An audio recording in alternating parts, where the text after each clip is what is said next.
If you're a woman who trains calisthenics, and you've noticed you can hold a wall sit or a plank longer than the guy next to you, you're not imagining it.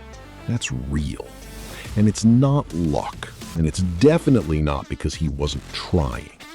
There's actual physiology behind why women outlast men in isometric holds.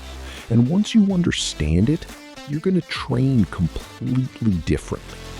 Because right now, most women are leaving serious strength gains on the table. Not because they're doing the wrong exercises, but because they don't know they have a biological edge that needs to be trained a specific way to open it up fully. So here's the question we're going to answer today. Why does the female body hold longer under static tension? And how do you weaponize that? Let's set the stage fast, because this matters. Isometric holds, planks, wall sits, dead hangs, L-sits, hollow body holds are static contractions. You're not moving, you're resisting. And the research on this is surprisingly consistent. Multiple studies, including work published in the Journal of Applied Physiology, show that women fatigue significantly slower than men during isometric contractions at the same relative intensity. We're talking 20 to 75% longer hold times, depending on the muscle group and the load. That's not a small gap. That's a completely different training reality. And yet, almost every isometric training program out there is designed around male fatigue curves. Which means if you're a woman following a standard program, you're probably undertrained on holds and overtrained on rest. We're going to fix that today. Chapter 1, the muscle fiber difference. Here's where it starts. Your muscles aren't one thing. They're a mix of two main fiber types. Type 1, which are slow twitch, fatigue resistant, and run on oxygen, and type 2, which are fast twitch, powerful, but burn out fast. Isometric holds are predominantly a slow twitch type 1 fiber game. And here's the key. On average, women have a higher proportion of type 1 slow twitch muscle fibers than men. Not in every muscle, and not in every individual, but the trend across populations is consistent. More type 1 fibers means more mitochondria per unit of muscle, better oxygen delivery, and slower fatigue onset. So when you lock into a plank or a wall sit, your body is literally better equipped to sustain that contraction for longer. That's the foundation, but it's only part of the story. Chapter 2, Blood Flow and the Estrogen Factor. This is the part that surprises most people. During a sustained isometric contraction, blood flow to the working muscle gets partially restricted. The muscle squeezes against its own vessels. The faster you fatigue, the more that restriction compounds. But women have a vascular advantage here that's directly tied to estrogen. Estrogen promotes nitric oxide production, which keeps blood vessels more dilated and reactive. What that means in practice is that even under sustained static tension, the female vascular system maintains better perfusion, better blood flow to the working muscle.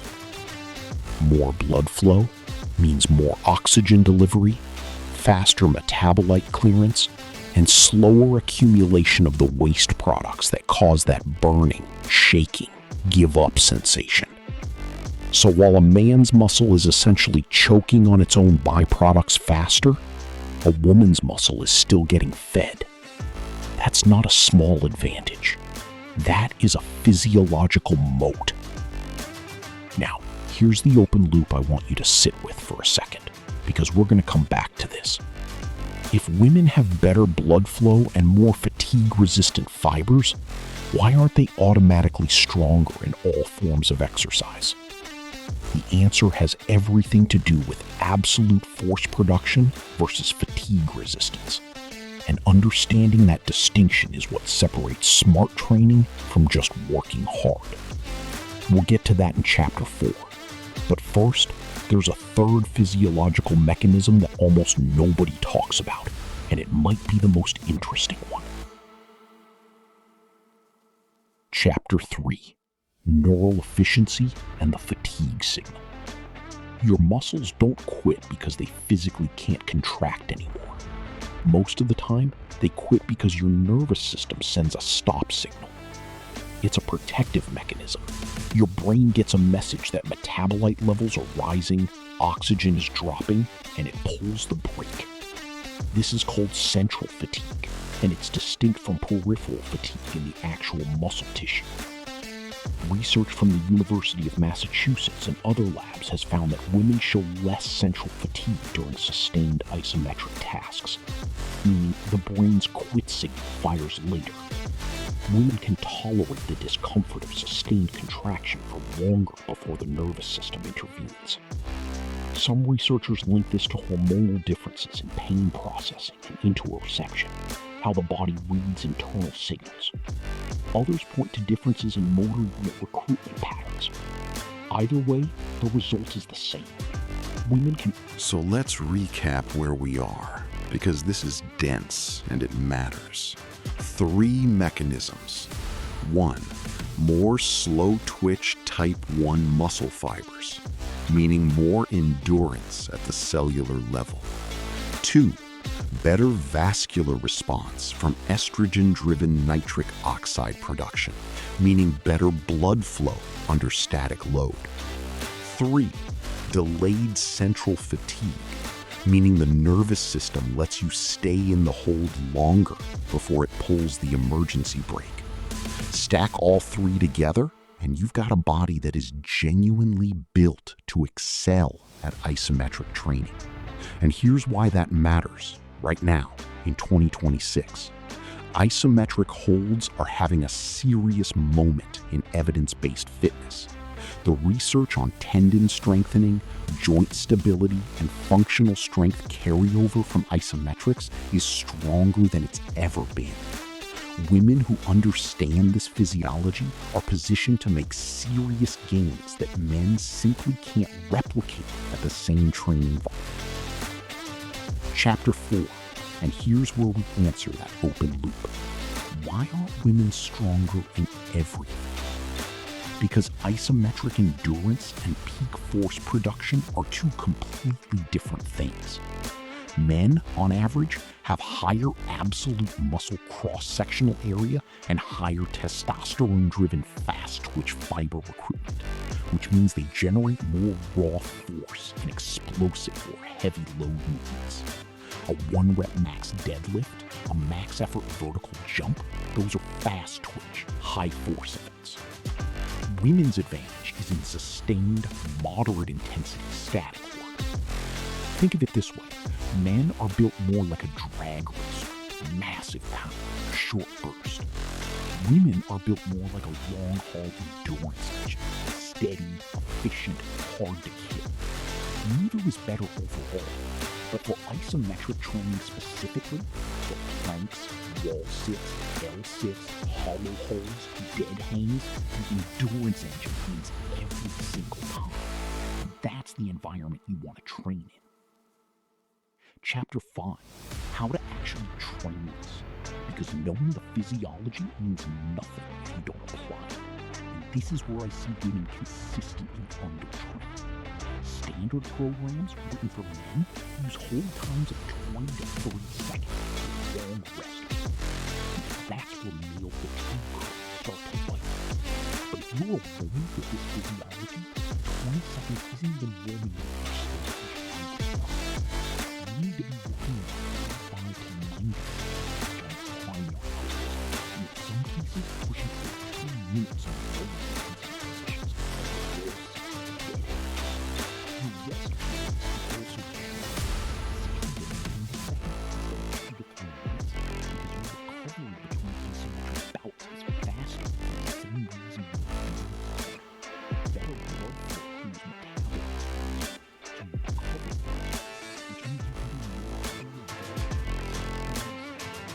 Here are the 4 holds I want you to prioritize, and the specific targets for each. First, the hollow body hold. This is the foundation of all calisthenics strength. Arms overhead, lower back pressed flat, legs extended.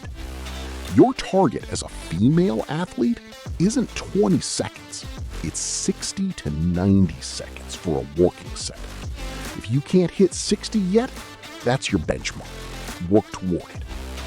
Second, the wall sit. Thighs parallel to the floor, back flat.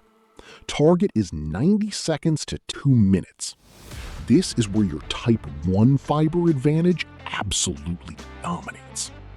Third, the dead hang. Full grip on a bar, shoulders packed, body still. Target is 60 seconds minimum. Work toward 90. This builds grip, shoulder stability, and spinal decompression simultaneously. Fourth, the L-sit or tuck hold. Hands on the floor or parallettes, hips elevated, legs extended or tucked. This one's harder. Target is 20 to 45 seconds, but the payoff in core and hip flexor strength is massive. Now, there's one more thing I want to address because it comes up constantly. Some women worry that isometric training will make them bulky. I want to be direct about this. Isometric holds don't build the kind of hypertrophy that changes your silhouette dramatically.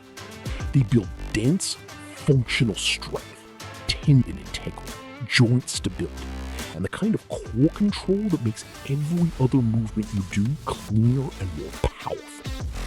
The research is clear that isometric training at body weight levels produces strength adaptations with minimal muscle size increase.